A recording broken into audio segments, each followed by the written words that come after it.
Hello, YouTube friends and enjoyers of good times. We are back with another installment of, we're just going to call this one Guns for the Prepared Citizen for the purposes of preservation of life, of course. A little bit of a segue, a little bit of a side quest into a different concept today. This is not going to be a rifle concept today. We will come back to that. We are going to continue the series, but we're going to do something a little bit different today. Now, if you do hear some gurgling or some kind of weird sounds moving around, my stomach has been making some noises. It is Saturday, which means it's been the Sabbath, which means I've been basically fasting. So you might hear some tummy noises from time to time. Do excuse the usage of the term tummy. I do have a little daughter. So anyway, today we are going to be exploring the concept of the shotgun setup for the prepared citizen. So again, this is a setup video. The last 4 episodes were rifle setups, all involving the AR-15. So feel free to go back and check out that series if you're interested in that. I don't know if I'm going to call this part 5 or it's going to be a different series of, shotguns and shit or whatever, but shotguns and shotgunnery is going to be the topic of today's video. Now, what I have here is a Mossberg 590A1 retrograde, and what distinguishes this from other shotguns in particular is that this one has a heat shield. It does have wood-ish furniture. I believe that actually is wood.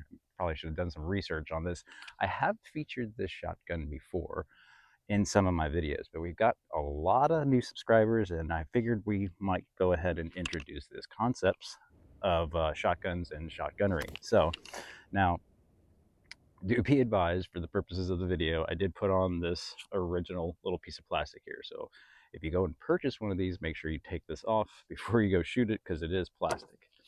So what do I mean by shotgun setups? Well, this one in particular, as you can see, has a rather nice sling affixed. And I do believe somebody in a previous video asked me what kind of sling it is, and it has absolutely no markings. I take that back and lied. It says AA&E Leathercraft 8502132-21C. So now I tend to not prefer slings or belts that have this type of stitching in it, because I've broken it before, especially running, Alice stuff and hard metallic equipment. But this one is held up, and I've had it for maybe, I want to say 2 years now. Now, this sling is attached to the rear of this here bayonet lug. And now, that's another thing that distinguishes the Mossberg 590A1 is the ability, and y'all know I love this, I live for this, the ability to affix a bayonet. I could get myself, let me just hold my stick between my legs here. And there you go. Again, yeah, the ability to have standoff. Yeah, there's a little bit of a weight to it, but I don't know, lift a barbell or something.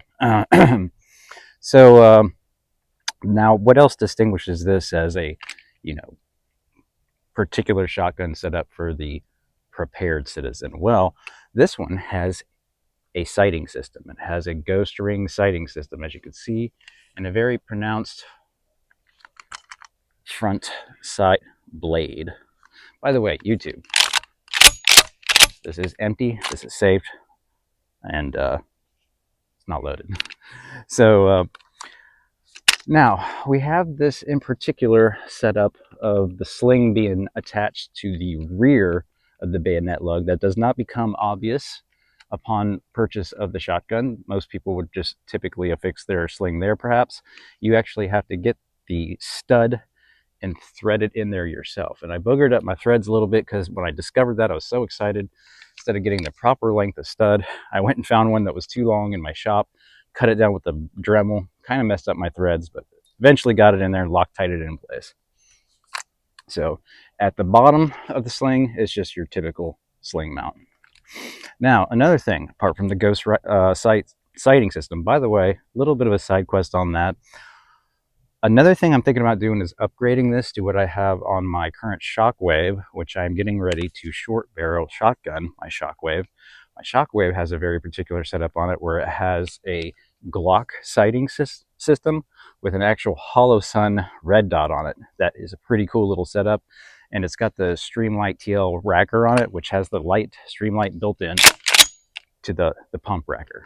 So anyway, we'll do a different video on that. I got to get past the new year and get my short barrel shotgun set up on that to be able to do that legally. So apart from the ability, well, first that we have a sling, and then we have a sighting system, ghost sighting system here, actual iron sights, and we have the bayonet. We have a light, a white light. This is the Streamlight ProTac rail mounted HLX 10 tap programmable, as they always say on these Streamlight ProTacs. This is a newer model. This is different than the one that I got on my M4A1 that I've had for like 5 years. This one has the ability to both do a button and do a tape switch without having to change the tail cap, which I thought was a cool upgrade in the design from over 4 years ago. So the Mossberg 590A1 retrograde set up for tactical and or citizen defense use, if you will. Now there's, again, what I'm saying distinguishes this for this particular context and use is the addition of a more accurate sighting system. Now, in your traditional shotguns, they oftentimes, or not, may have a bead, right? This one in particular is kind of cool. This is the Mossberg 835, where it's got an actual way to align a sight where you have a little titty nipple there, and then a bead that you can align it up. So that's kind of cool, but you can see it has the screws. Do excuse me, we're all fighting the crud here. And I'm thinking about doing that Glock sighting system with that hollow sun set up on this 835 as well. This is the 835, is also known as the turkey gun because it accepts magnum shells. So, and I have taken this one turkey hunting. It's a little finicky, has a choke system, is selective on shells, but this is really more of a hunting gun than a citizen preparedness gun. But then again, if it's what you got, it's what you got. And it has this really cool camo pattern. I got this for a pawn shop back in Rock Island, Illinois, maybe about 9 years ago for like 150 bucks. Mossberg 835. So just a different little segue into a different concept for the prepared citizen, for the preservation of life, of course.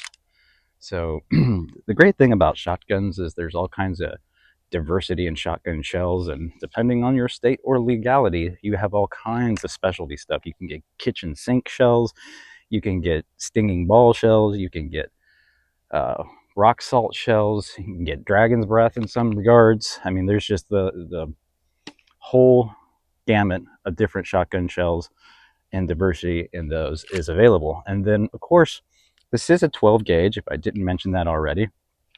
And to mount the Streamlight or weapons mounted light in general, I have this very particular bracket that mounts up against the hardware to the heat shield. So 590A1 is kind of a retro, aesthetically pleasing looking shotgun, but I have been considering actually changing up the furniture on this when I do eventually change the sighting system to like what I have on my Shockwave. So anyway, the shotgun set up for citizen defense use, prepared citizen, whatever you want to call it, your Minuteman, your guerrilla fighter. Who knows what context is going to get thrown at us in the future. In some ways, it looks like we're going to get hit from all sides. You know what I mean? All right, that's it, y'all. Later.